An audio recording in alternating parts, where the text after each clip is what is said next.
तो मैं आपको कहूँगा कि ये टॉपिक आसान है, बहुत मुश्किल नहीं है, आप बहुत ईज़िली इसको समझ सकते हैं। केवल आपको एक वन सिटिंग देनी है और इस पूरे लेक्चर को आप देखें और बहुत बढ़िया से इसको समझें, बहुत ईज़ी टॉपिक है। तो स्टार्ट कर देते हैं। फर्स्ट ऑफ ऑल आपके सामने है NCR इक्वल्स टू, एक्चुअली यहाँ पे कुछ फॉर्मूले हैं। आपके पास फॉर्मूला है NCR का n factorial upon r factorial multiplied by n minus r factorial.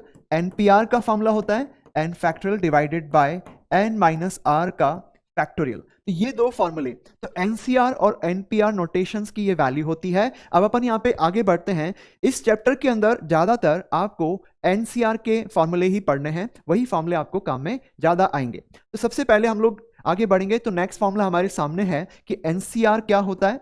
ये होता है NC n माइनस R के बराबर, यानी कि इन दोनों का डिफरेंस यहाँ पे नीचे लिखा जा सकता है। एंड नाउ इसके बाद बढ़ते हैं कि अगर NCR1 NCR2 के बराबर है तो बेटा R1 और R2 क्या होते हैं, बराबर हो जाते हैं, या फिर R1 प्लस R2 का सम होता है n के बराबर। तो NCR1 NCR2 के अगर बराबर है तो ऐसे केस में R1 R2 को इक्वल होना पड़ेगा, या फिर R1 प्लस R2 का सम आपके पास n आएगा। नाउ उसके बाद देखें अगला फॉर्मूला आपके सामने है। नेक्स्ट फॉर्मूला ले लेते हैं, मैं इसको आपको समझा देता हूं कि कैसे क्या फॉर्मूला है। NCR प्लस NCR माइनस 1, ऊपर आपके पास सेम है और नीचे एक का डिफरेंस है, तो ऊपर एक बढ़ जाएगा n प्लस 1 हो जाएगा, और नीचे r और r माइनस 1 में से जो बड़ा है वो आपको लिखना पड़ेगा, यानी कि r। तो नेक्स्ट फॉर्मूला आपके सामने हो गया ये फॉर्मूला। ओके, तो ये फॉर्मूले को आपको याद रखना है, मैं डेरिवेशन आपको नहीं बता रहा हूं। आप डेरिवेशन करना चाहते हैं तो ये NCR का फॉर्मूला यूज करना लेफ्ट हैंड साइड में, और फिर इसके बाद सॉल्व करोगे तो राइट हैंड साइड में जो है वो आपको मिल जाएगा। फिर इसके बाद देखें कि नेक्स्ट आगे फॉर्मूला आपके पास है। नेक्स्ट ले रहे हैं NCR divided by NCR minus 1, यानी कि ऊपर नीचे अपर सबस्क्रिप्ट तो सेम है, ऊपर आपके पास लोअर एक ज्यादा बड़ा है, तो ये रेशो होता है, इसमें से इसको घटा लें n minus r minus 1 divided by ये r आपको नीचे मिल जाएगा। तो ये एक और फॉर्मूला आपके सामने है, मैं लिख रहा हूं ताकि आपको याद हो जाए किस तरह से याद करना है। फिर इसके बाद आखिरी फॉर्मूला जो काफी जगह बाइनोमियल थ्योरम में काम में आता है। अगर आप NCR को ऐसे करें कि आपने n अपॉन r यहाँ पे लिखा है, तो आपको ऊपर और नीचे एक एक माइनस करना है, और ये चीज आप दोबारा कर सकते हैं। n minus 1 upon r minus 1 लिखा और एक एक यहाँ पे कम करके लिख लें, और ये आप बार बार कर सकते हैं, जितनी बार चाहें तब तक जा सकते हैं, जब तक कि कोई नीचे जीरो नहीं आ जाए तब तक आपको करते जा सकते हैं आप लोग। ठीक है, तो ये फॉर्मूले सारे हम लोगों को यहाँ पे समझ लेने हैं, सारे फॉर्मूले आपको याद होने चाहिए क्योंकि ये कई जगह आपको काम में आएंगे। तो स्टूडेंट्स आगे बढ़ते हैं अगले पार्ट पे। तो स्टूडेंट्स इसके बाद हम लोग देखें, आगे बढ़ते हैं। NCR के ऊपर बेस फॉर्मूले हमने डिस्कस किए, आगे हम लोग बढ़ेंगे बाइनोमियल थ्योरम पे। बाइनोमियल मतलब दो terms, a plus B to the power n। a plus B to the power n के अंदर n आपका पॉजिटिव इंटीजर है, हमारे कोर्स में केवल a plus B to the power n for n belonging to z plus ही है, बाकी नहीं है। जैसे नेगेटिव इंटीजर एक्सपोनेंट या फिर रैशनल एक्सपोनेंट्स वो हमारे कोर्स में नहीं है। a plus B to the power n, इसका फॉर्मूला आपको याद रखना है NC0 NC1 NC2 NCn। आप लोग चेक करना कि आपके पास a plus B whole to the power n का फॉर्मूला ये है NC0 a की power n, right, plus NC1 a की power n minus 1 b plus NC2 a की power n minus 2 b square, and last में लिखेंगे NCn b की power n। इस फॉर्मूले में आप लोग को याद करना आसान है, आपको NC0 से लेकर के NCn तक लिखना है, और जो पहला वाला नंबर है a, इस पे लगेगी इन दोनों के डिफरेंस की पावर, इन दोनों के डिफरेंस की पावर लग रही है, देख सकते हैं आप, a की पावर यहाँ पे 0 है, और जो सेकंड है आपके पास b, उस पे लगेगा लोअर सफिक्स की पावर, जैसे यहाँ पे लगेगा b की पावर 0, यहाँ पे b की पावर 1 है, यहाँ पे b की पावर 2 है, इस तरह से b की पावर n है। तो आप लोग चेक कर सकते हैं कि ये बाइनोमियल एक्सपेंशन, इसकी अगर जनरल टर्म आप निकालना चाहें तो आप लोग देख सकते हैं कि ये बनेगा समेशन ऑफ NCR a की power n minus r b की पावर r, r0 से लेकर के n, ये समेशन फॉर्म में इसको लिखा जा सकता है। अब इसके कुछ मेन ऑब्जर्वेशंस अपन देखें कि हम क्या क्या ऑब्जर्व कर पा रहे हैं इस थ्योरम के अंदर, इस फॉर्मूले के अंदर। आप सबसे पहले देखेंगे कि NC0 से लेकर NCn तक जा रहे हैं, तो इसका मतलब यहाँ पे आपके पास नंबर ऑफ टर्म्स कितनी होने वाली है, n प्लस 1, यानी कि जितनी पावर है उससे आपको एक ज्यादा टर्म मिलेगी। फिर इसके बाद दूसरा ऑब्जर्वेशन देखते हैं कि NC0 फर्स्ट टर्म और NCn लास्ट टर्म, ये इन दोनों के कॉफिशिएंट है। एक्चुअली हम लोग यहाँ पे इन सारे कॉफिशिएंट को NC0 NC1 NC2 NCn, इनको हम नाम देते हैं बाइनोमियल कॉफिशिएंट्स, इनको हम बाइनोमियल कॉफिशिएंट कहेंगे, नॉट ओनली कॉफिशिएंट। समझते हैं आगे, NC0 इक्वल टू NCN होता है और NC1 इक्वल टू NCN-1 होता है। क्या ये क्यों होता है? क्योंकि हमने फॉर्मूला पढ़ा था ना, NCR इक्वल टू NCN-R, तो इसकी वजह से ये दोनों बराबर है। ये दोनों क्या है? फर्स्ट और लास्ट का coefficient, binomial coefficient, second last का binomial coefficient. And similarly NC2 और थर्ड लास्ट पे देखेंगे तो NCN-2 होगा। इसका मतलब ये है कि जो बाइनोमियल कोफिशिएंट होते हैं उनका वैल्यू दोनों तरफ से इक्वल डिस्टेंस पे जाओगे तो सेम आएगा। फर्स्ट इधर से फर्स्ट, सेकंड इधर से सेकंड, थर्ड इधर से सेकंड, थर्ड सॉरी, हर दोनों तरफ से इक्विडिस्टेंट टर्म्स के बाइनोमियल कोफिशिएंट्स आपको सेम मिलेंगे, ठीक है, इक्वल मिलेंगे। तो ये आप एक प्रॉपर्टी ऑब्जर्व कर सकते हैं, ये ऑब्जर्वेशन देख सकते हैं ना। उसके बाद बढ़ते हैं, आप देख सकते हैं कि a की पावर जो है वो n से स्टार्ट हुई, एक एक कम होती जा रही है, लास्ट में 0 हो गई। b की पावर 0 से स्टार्ट हुई, एक एक कम, एक एक बढ़ती जा रही है, लास्ट में n हो गई। इसका मतलब पावर्स ऑफ a घटती जा रही है, पावर्स ऑफ b बढ़ती जा रही है, और हर टर्म के अंदर a और b की पावर को अगर आप ऐड करके देखेंगे तो आपके पास क्या आएगा? n आ जाएगा। तो ये सारी चीजें आप लोग इस बाइनोमियल एक्सपेंशन में ऑब्जर्व कर सकते हैं ना। उसके बाद देखें कि बाइनोमियल एक्सपेंशन में एक स्पेशल केस ले रहे हैं। अगर आप a को 1 डाल दें, b को x डाल दें, तो a को 1 डालने पर 1 की पावर कुछ भी लिखो तो सब जगह 1 ही हो जाएगा, ठीक है ना। और x लिखेंगे b की जगह तो यहाँ पे x हो गया, यहाँ पे x स्क्वायर, यहाँ पे x की पावर n। तो ये स्पेशल केस को भी अपने दिमाग में रखें। तो ये आपके पास एक और स्पेशल केस जो है, इसको भी याद रखेंगे आप। ना उसके बाद देखते हैं जो अभी हमने पढ़ा general term a plus B to the power n की क्या होती है। अभी अपन ने पढ़ा कि a प्लस बी की पावर n होता है समेशन ऑफ NCR a की power n minus R, b की पावर r, r बराबर 0 से लेकर के n। तो अगर आप इसमें r को 0 डालेंगे तो आपको क्या मिलेगा? इसमें फर्स्ट टर्म मिल जाएगी। r को 1 डालेंगे तो सेकंड टर्म मिल जाएगी, फिर थर्ड टर्म, ऐसे बाकी टर्म्स भी आपको मिलेगी। तो अगर आपको इसकी जनरल टर्म निकालनी है तो आप TR+1 लिखें, ठीक है। TR+1 क्या होगी इसकी? TR+1 ही हो जाएगी।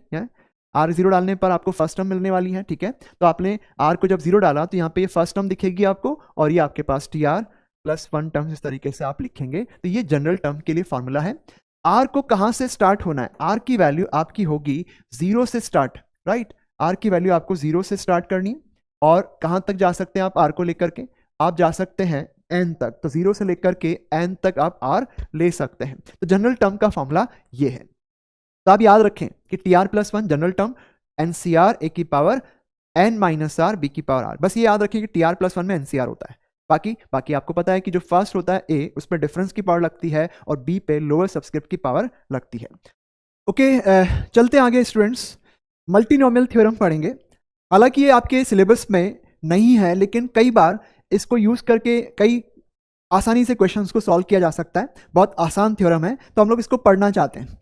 सबसे पहले आप लोग देख लें कि आपके पास a प्लस बी की पावर n, इसका एक्सपेंशन आप लोगों ने पढ़ा है। इसकी जनरल टर्म आप लोग एक बार देखें। जनरल टर्म इसकी होती है NCR a की power n minus R, b की पावर r, और NCR को लिख सकते हैं अपन n factorial, r factorial multiplied by n minus R का फैक्टोरियल। तो आप देख सकते हैं कि इस बाइनोमियल थ्योरम के अंदर जो a और b की जो पावर्स हैं उन्हीं के फैक्टोरियल नीचे आ रहे हैं, और इन सब की पावर का सम n है, उसका फैक्टोरियल आपको ऊपर मिल रहा है। तो अगर आपके पास इसी को हम यूज करके देखें कि आपको a प्लस बी की पावर n का एक्सपेंशन क्या मिलेगा, तो इसका जनरल टर्म अगर आप ऑब्जर्वेशन से निकालें तो ये आएगा n factorial divided by r1, r2, r3 के फैक्टोरियल। a पे, b पे और c पे ये कुछ पावर्स आपको लिखनी है। जो पावर्स आप ABC पे लिखेंगे वो उनका सम क्या होगा?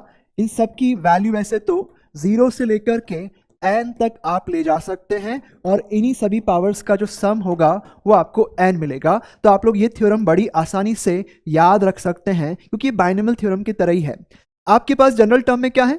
ABC के ऊपर कुछ पावर्स लगी हुई है, और वो पावर का सम n होगा, और हर पावर 0 से n के बीच में जाएगी।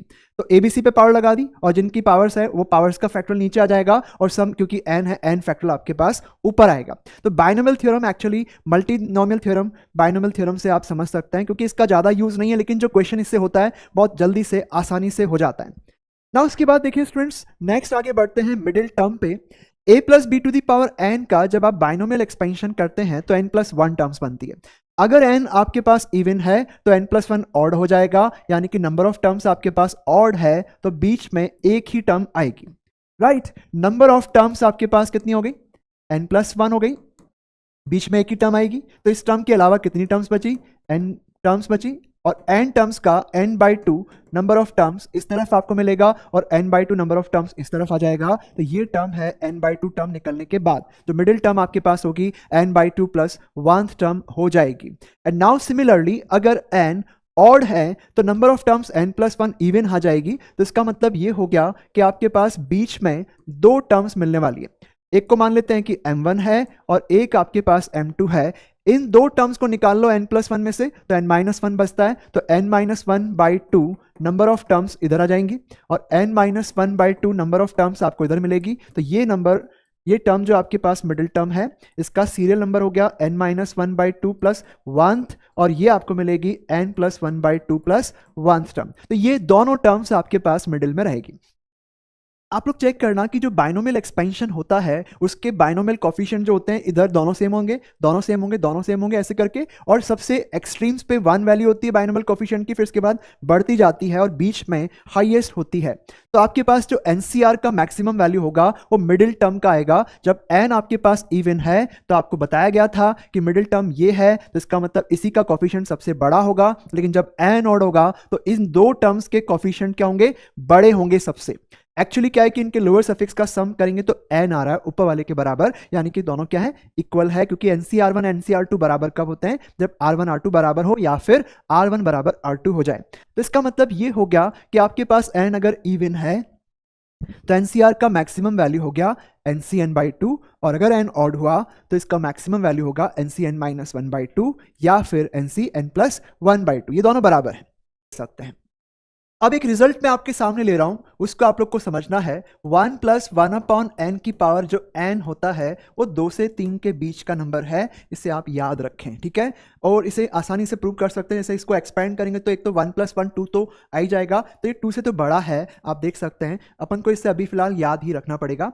एप्लीकेशन ऑफ बाइनोमियल थ्योरम हम लोग इसके बाद देखते हैं कि एक बहुत ही इंपॉर्टेंट रिजल्ट है जो हमें यहाँ पे समझना है। आपके पास एप्लीकेशन ऑफ बाइनोमियल थ्योरम चल रहा है और इसमें किस किस तरह से आप बाइनोमियल थ्योरम को अप्लाई करते हैं वो यहाँ पे हम सीख रहे हैं।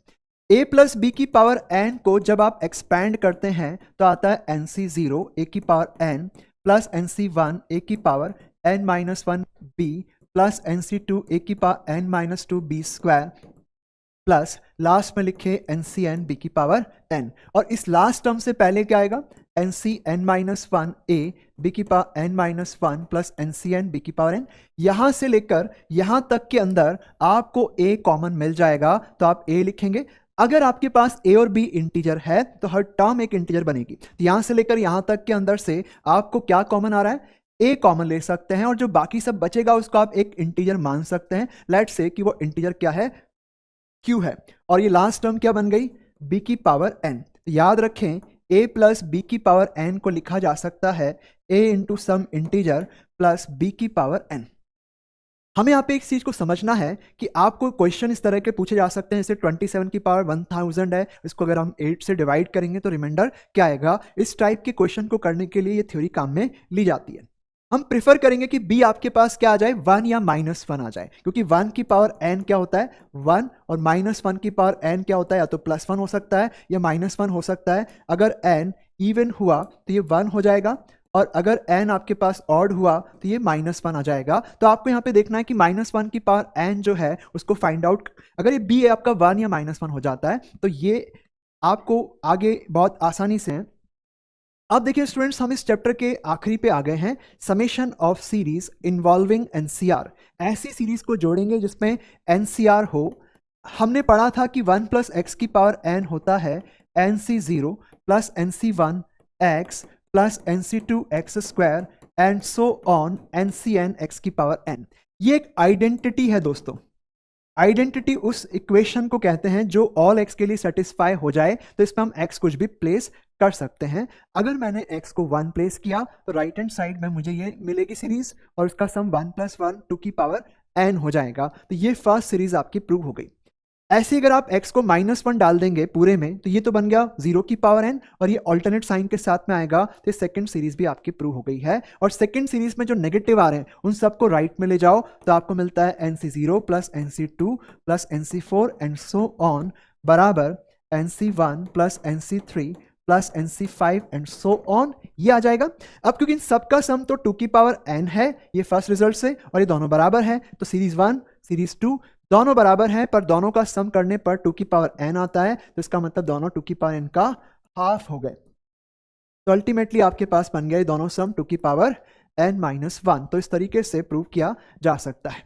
अब हम लोग यहाँ पे कुछ एग्जाम्पल्स को डिस्कस करेंगे, तो आप लोग चेक करना कि एक एग्जाम्पल मैं यहाँ पे ले रहा हूँ। Find the sum 15C0 plus 15C1 plus 15C2 plus up till 15C7, ये सम आपको चाहिए। तो सबसे पहले आप लोग चेक करना कि 15C0, 15C1, 15C2 up till 15C15 तक का सम करेंगे तो क्या आएगा, ये आएगा 2 की पावर 15। एक काम करें, इन दोनों को एक साथ कर लें, 15C0 प्लस 15C15 एक साथ कर लिया। फिर इसके बाद 15C1 के साथ किसको कर लें, 15C14 को कर लें, एंड देन 15C2 के साथ में आप कर लें 15C13 को, और ऐसे ही चलते जाएं, बीच में आपके पास 15C7 और 15C8 आएगा।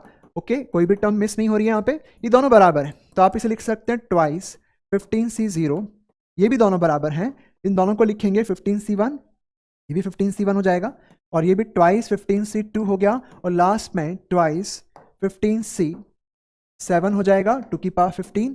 अब पूरी इक्वेशन को आप 2 से डिवाइड कर लें, तो 15C0 plus 15C1 plus 15C2 up till 15C7 तक आपका सम 2 की पावर 14 के बराबर आ जाएगा। तो क्वेश्चन इस तरीके से गाइस सॉल्व कर सकते हैं, तो टफ नहीं है, आप लोग बड़ी आसानी से इसको समझ रहे हैं।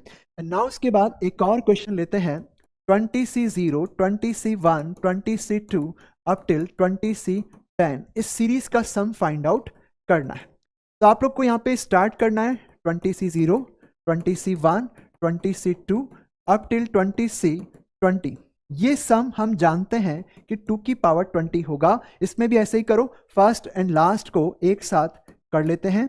ओके, फिर सेकंड को 20C1 को सेकंड लास्ट के साथ में क्लब कर लेते हैं 20C19 के साथ में, और इसी तरह से करते जाएं, तो बीच में आपके पास आता है 20C9 और 20C11। अब एक अकेला अनपेयर्ड रहेगा और वो है 20C20।